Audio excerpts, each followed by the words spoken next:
আতঙ্কিত হবেন না, আমরা থাকতে আপনাদের তাড়াতে আমি দেব না, নিশ্চিন্তে থাকুন।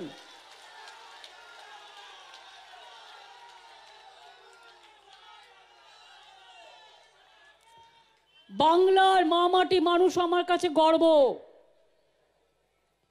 এটা তাদের জন্য আমার শপথ। বিজেপি ভয় দেখিয়ে প্রচার করছে, আমি বলছি আপনারা ভয় পাবেন না যে চলে যেতে হবে।